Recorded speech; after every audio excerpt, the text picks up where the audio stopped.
تمہارے ساتھ جڑنے کا. انہوں نے کہا اچھا تم لا الہ الا اللہ پڑھتے ہو, ہمارے اور تمہارے درمیان واگا بارڈر ہے کہ جو باسفورس کے سربار. دو قومی نظریہ دنیا کے اندر.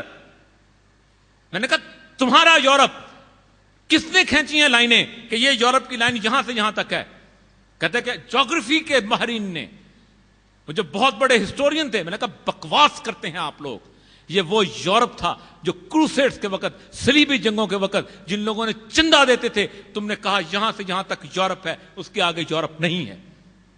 حالانکہ یورپ کا تمہارا حکمران لاسٹ بازنطینین امپائر, آخری بازنطینین امپائر تھی, وہ وہاں پر تھی.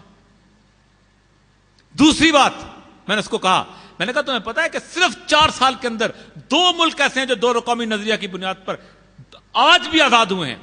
ایک ایسٹ تیمور اور دوسرا جنوبی سوڈان. کہا انڈونیشیا کے لوگ کلمہ پڑھتے ہیں, ہم نہیں رہتے, ہم ان کے ساتھ نہیں رہتے, ہم عیسائی ہیں. دنیا پورے نے کہا ٹھیک ہے یہ 2 قومی نظریہ ہے, ان کو وہاں رکھیں گے, علیحدہ کریں گے. آسٹریلین فورسز آئی. ابھی سوڈان کے اندر چونکہ نہیں پڑھتے ہم یہ لوگ کلمہ, ہم علیحدہ ہیں. میرے ملک کے اندر ایک اور بڑی عجیب و غریب پچھلے دنوں بہت بڑی بحث چھڑی ہوئی تھی. میں اس لیے اس باتیں کر رہا ہوں کہ آپ کو اس کیفیت سے نکالوں جو جس زہر سے آپ کو مروبیت. کسی نے مجھے سوال کیا, میں بنارس یونیورسٹی میں کھڑا تھا, اس نے کہا 2 قومی نظریہ جو ہے یہ 1971 میں دفن ہو گیا تھا. میں نے کہا اس سے زیادہ بیوقوفی کی بات ہی کوئی نہیں ہو سکتی. بنگالی اچھلے, کہا بنگالی ہماری زبان ہے, ٹیگور ہمارا ہیرو ہے, ہم ایک بنگالی قوم کے لیے کھڑے ہو گئے ہیں. پوری انڈین فورسز آئیں, علیحدہ کر دیا, اکٹھے ہونے کا وقت ہے. کہا ملیچ مسلمان کلکتہ کے ساتھ نہیں جڑ سکتا, ورنہ کلکتہ راجدھانی ہوتی, ایک بنگال ہوتا, ایک بنگالی ہوتے. دوسری دفعہ جو نظریہ 2 قومی نظریہ جاگا ہے وہ 1971 کے اندر جاگا ہے, مرا نہیں جاگا ہے. لائن کھینچ دیا آسام کے اس کے سارے, اتنے سے ہو صرف اس لیے کہ تم لا الہ الا اللہ پڑھتے ہو, ہم سے علیحدہ ہو. تاریخ کا عجیب و غریب ظلم ہے کہ کوئی جواب دینے کو تیار نہیں ہوتا. بڑے سے بڑا اینکر پرسن بیٹھا ہوتا ہے, بڑے سے بڑا عجیب و غریب قسم کا دانشور بیٹھا ہوتا ہے اور گفتگو کرتا ہے اندرا گاندھی کے ایک فکرے کے اوپر کہ 2 قومی نظریہ میں نے خلیج میں ڈبو دیا تھا. خلیج میں ڈبو دیا تھا تو آج روتے کیوں ہو کہ مشرقی پاکستان کے بنگالی مسلمانوں نے ہماری تمام کے تمام شرنارتھی جو آ رہے ہیں انہوں نے ہمارا بیلنس خراب کر دیا. اس لیے کہ تمہاری سویلائزیشن نہیں, پوری کائنات کے اندر میرے اللہ نے صرف 2 کامیں بتائی ہیں, حزب اللہ اور حزب الشیاطین. آج سے 15 سال پہلے میرا جب چاہتا تھا تو یورپ کہتے تھے ہی از انڈین یا ہی از پاکستانی, ہی از الجیرین, ہی از موراکن, ہی از عرب. آج یورپ کے اندر آپ چلے جائیں آپ کو کہیں ہی از اے مسلم. آج الجیرین سویلائزیشن پہ کتابیں نہیں لکھی جاتی, موراکن سویلائزیشن پہ کتابیں نہیں لکھی جاتی, ایرانین اوریجن پہ کتابیں نہیں لکھی جاتی, مسلمز کے اوپر کتابیں لکھی جاتی. ایک بات تو یہ کہ آپ بنیادی طور پر جو اقبال کی وہ بات کہ اپنی ملت پر قیاس اقوام عالم کا نہ کر, خاص ہے ترکیب میں قوم رسول ہاشمی. ایک تصور یاد رکھ لیجئے کہ گزشتہ 100 سال کے اندر جو ہمیں تاریخ پڑھائی گئی ہے اس تاریخ میں ہمیں صرف ایک درس دیا گیا ہے کہ تم سے زیادہ کمزور کوئی نہیں ہے, تم سے زیادہ جاہل کوئی نہیں ہے, تم سے زیادہ بے غیرت کوئی نہیں ہے کہ جو اپنی دین اور مذہب کو بیچ سکتا ہے. آپ کسی سے پوچھ لیجیے کس نے تاریخ پڑھی ہوئی ہے کہ مغلوں کے دور کے اندر کبھی اسکول کالج تھے؟ وہ کہتے نہیں, مغل تو تاج محل بنایا کرتے تھے. 4,500 کالج ایلزابتھ کیسٹن جو ہے, اب مجھے نام یاد آ جائے گا, ایگزیکٹلی نام یاد آ جائے گا, 4,500 کالج وہ کہتا ہے دلی شہر کے اندر موجود تھے. کالجز 1912 میں سینسس میں نے نہیں کروائی, انگریز نے کروائی 1911 کی سینسس. جس خطے میں آپ رہتے ہیں, یہ برِ صغیر پاک و ہند کا جو نارتھ کے اوپر وندھیا رینجز کے اوپر کا خطہ ہے, 97% اور 93% کی ریشو کے اوپر لٹریسی ریٹ تھا. اور لٹریسی ریٹ کی ڈیفینیشن نہیں بدلی تھی, وہی تھی جو آج بھی ہے. لیکن ہمیں جب انگریز چھوڑ کے گیا تو 12% کے اوپر چھوڑ کے گیا, 13% کے اوپر چھوڑ کے گیا, کہیں 19% یو پی کے اندر اس پہ چھوڑ کے گیا. ہماری امت کی زوال کا بنیادی مطلب مروبیت ہے. اور مروبیت پیدا کیسے ہوتی ہے؟ میں پھر مثال دوں گا. فرانس کہ جو ہائر ایجوکیشن جو ان کا سول سروسز کا اوپر کا ہوتا ہے، کیونکہ میں اس امتحان اس کے کورس کر رہا تھا تو ہمیں وہاں جانے کا موقع ملا. تو وہاں وہ لوگ انگریزی سیکھ رہے تھے، میرے جیسے بوڑھے 55 سال سے اوپر کے لوگ جو تھے. تو میں نے سوال کیا اس کے انسٹرکٹر سے، میں نے کہا کہ یہ انگریزی کو سکھا رہے ہو؟ اس نے کہا یہ انگریزی سیکھ رہے ہیں but they are not allowed to speak English in the territory of France. یہ فرانس کے اندر انگریزی بولنے کی اجازت نہیں ہوگی، یہ صرف برسلز کے اندر اس وقت جب یورپین یونین کا اجلاس ہوگا وہاں بول سکیں گے.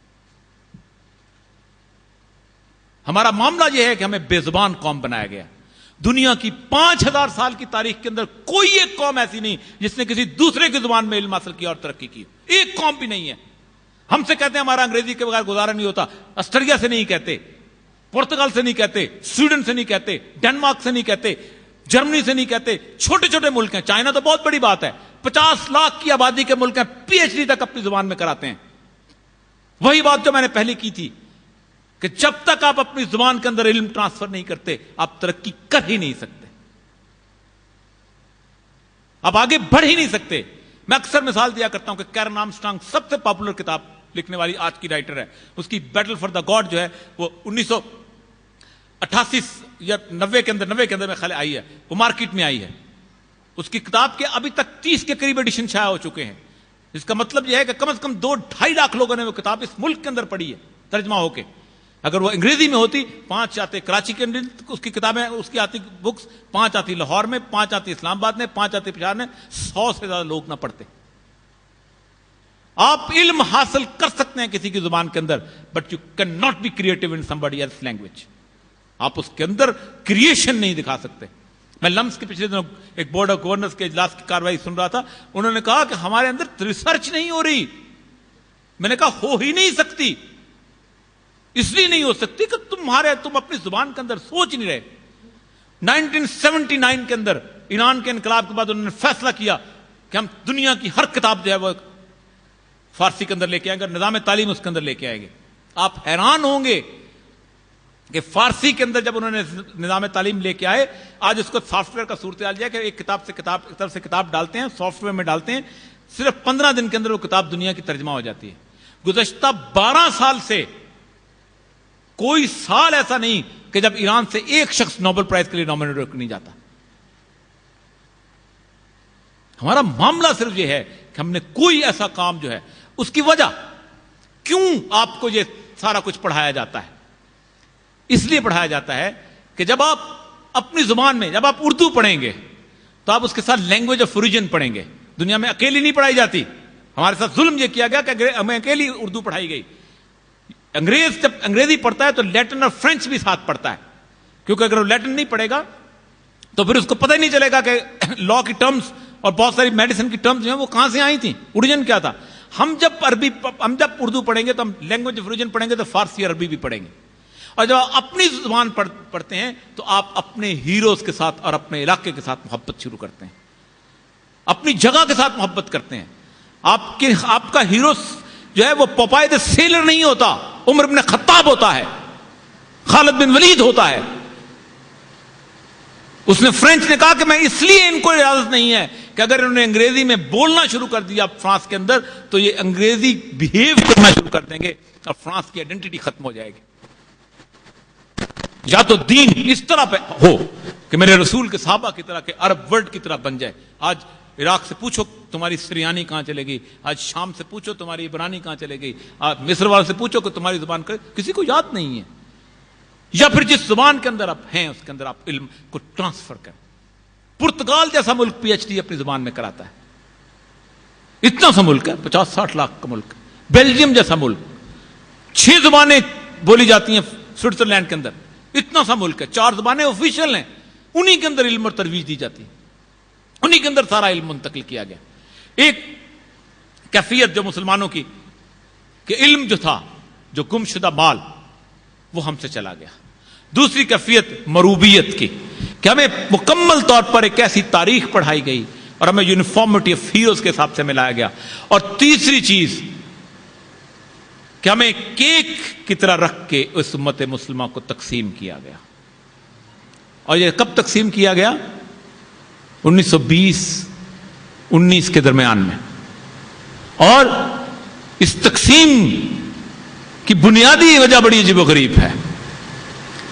اگرچہ کہ گورے اس کی اور وجوہات بتاتے ہیں، لیکن بنیادی وجہ یہ تھی کہ اس علاقے کے اندر تیل نکل آیا تھا اور سمجھتے تھے کہ خلافت عثمانیہ کے اندر تیل آیا تو پھر مسئلہ بن جائے گا.